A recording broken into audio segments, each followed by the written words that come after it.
What's up, everybody? Welcome to Podcast Now. I'm Alex, and in this video, I want to talk about some recent Scream talk. This kind of popped out of left field, at least for me, the Courtney Cox and even David Arquette, the Dewey stuff. It almost made my jaw drop, right? So two different kind of parts to this, right? The Courtney Cox part in that she's not officially signed on. And, the way she words it, at least for me, I'm not worried. I'm not worried about it. When we've heard Neve Campbell talk about Scream, and she hasn't done it too often, but when she does, and she kind of gives these forward thoughts, right? Like talks about almost like as they're filming and stuff. She talks about it very positively, and she talks as if Courtney Cox is coming back. Now, she's never mentioned the name and things like that, but, she's always talked as if it's like a lock. And to be honest with you, I cannot imagine Neve Campbell coming back or just a move in fact, at this point, Courtney Cox is the longest tenured, character on Scream. That was a thing that, people were doing the statistics of back in Scream 6, right?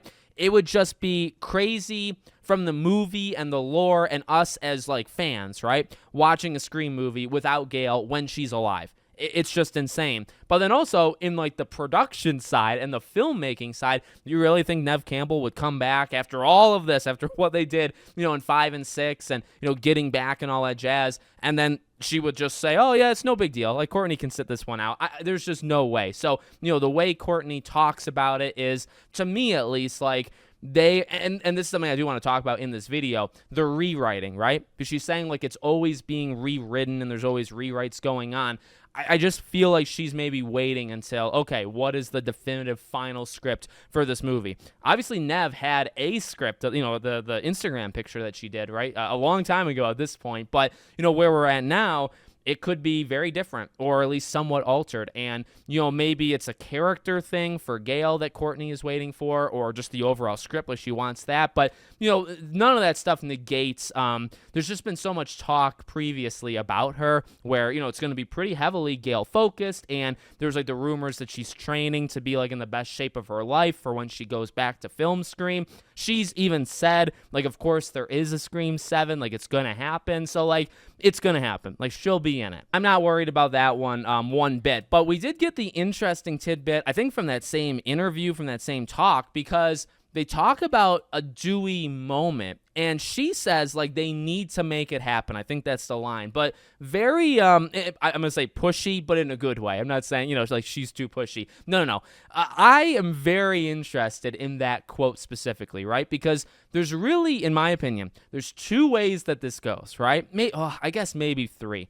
One way is that they don't have Dewey at all, and they royally upset them. Because, again, you go back to Scream 5, and, we've talked about this for years at this point, right? Who were the ones that were speaking up? Mainly it was Courtney Cox, right? But also a little bit Neve Campbell as well. Those two put up a fight and didn't want Dewey to die, / wanted a way out. Wanted, give us a sign that maybe he could come back later. And they were extremely disappointed that they did not do that, right? So, again, it's at this point, this is an option. I don't think you can rule the option out of Scream 7 or the next Scream movie coming out and there is no Dewey. I don't think you can rule that out, but I do think that's the least likely option just because of how upset you would make them. And, I think specifically Courtney Cox is a producer, an executive producer. I don't know. I don't think you would upset them like that when it's really not that difficult to throw in, by the way, right? So that's one part of it. I think that's the least likely, but it is possible.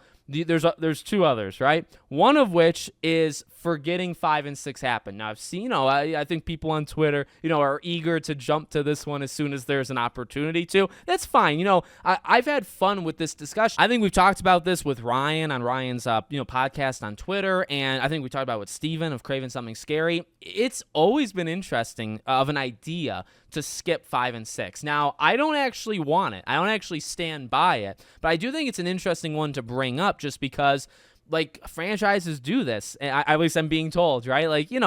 Look, for me personally, I like when a movie comes out, whether you like it or dislike it. I'm a big lore guy. You could maybe tell that from the gaming videos I do or the Scream ones. I really do care about the lore. I care about, sequences of events and things like that. I don't like to just pretend like they didn't happen. And, specifically with Scream, it's been structured. There's been times where it's been up and down. There's been times where there behind the scenes troubles and all that kind of stuff, but it is a structured thing. And, it's got its rules, it's got its tendencies, but it's also got these movies all happen, and they're all part of a timeline, and 5 and 6 happened. They did. And whether, you could say, well, Sydney wasn't part of 6, so, it's not a Sydney story.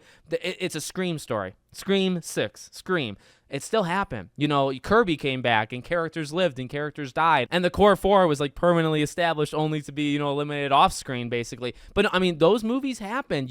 For me personally, you can't ignore them. You can't. You can't pretend well, we'll just take it from 4. Dewey's still alive. We're just going to erase it. Now, again, I know franchises have done that before, but for me, if I didn't have to pick that, I wouldn't pick that. And also, Scream specifically just doesn't feel like a franchise that would do it, right? So that is an option because, how do you get Dewey back? Well, you pretend like he didn't die. So you skip 5 and 6. You pretend like they didn't happen. You go back to, post 4. But then, Judy's back and all this stuff. I don't know. It just becomes weird at that point, at least to me. But you could bring him back.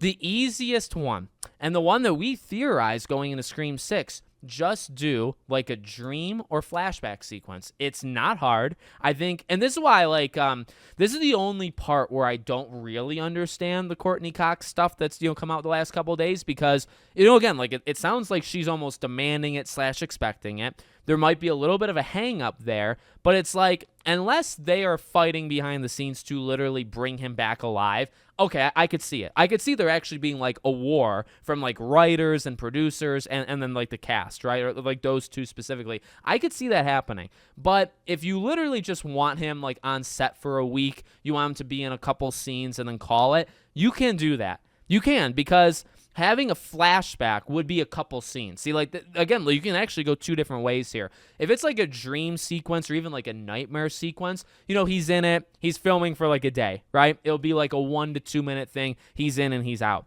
If you want to do flashbacks, you could do post Scream 4. You could do in between Scream 4 and Scream 5. And you could have longer scenes. Now, I don't think you'd want to go overkill. I don't think you'd want it to be a substantial part of the movie, but you could have him be in a couple minutes. More minutes than you would have him be in a dream or nightmare sequence, right? So that one is just, I think you could do that, because I think, and by the way, even from the lore and from the character kind of side, you could flesh some stuff out. I'm not sure necessarily what you can flesh out, because Dewey's tale was kind of told, and he had his arc in 5, right? But you could do something with their relationship. You could build something up, make it fall, build it, whatever you want to do. You could do something with those characters if you did a flashback thing. I don't know, if it was a dream sequence or nightmare sequence, it would be, it could still be character building, because it would be more you're working towards a resolution with Gale. So Gale is still thinking of Dewey and still going through things. But the tough thing is you didn't establish that. This is actually where they kind of screwed themselves a little bit, because you didn't establish anything like that in 6. So I do think it's, it'd be a clever subplot where Gale is almost haunted and just really upset that Dewey, almost very just simply, right? She's sad. She's upset that Dewey's gone. She still thinks about him. She can't let him go, whatever. And there needs to be a resolution there of accepting, and a dream or something like that could get her out of it. But there's a couple different ways I can imagine that going, but I do think a flashback makes the most sense to me. So honestly, it gets me very excited. I really, as soon as I saw the talk, on Twitter, I was I gotta make a video, because it is cool to think that we might get a movie with Dewey in it again. He's such a great character, and so many of us obviously love him, right? But I don't think he'd be coming back. I don't think he'd be a main character in any way, but I do think we're probably, I would put it at probably, I think it's more likely than not that he would appear in, a couple scenes in the next Scream movie. If for no other reason than Courtney Cox and Neve Campbell want him to, which is fine. Honestly, that's fine. So let me know what you guys think in the comments. Make sure you're subscribed to the channel, bell icon turned on, and I hope to see you all on the next one.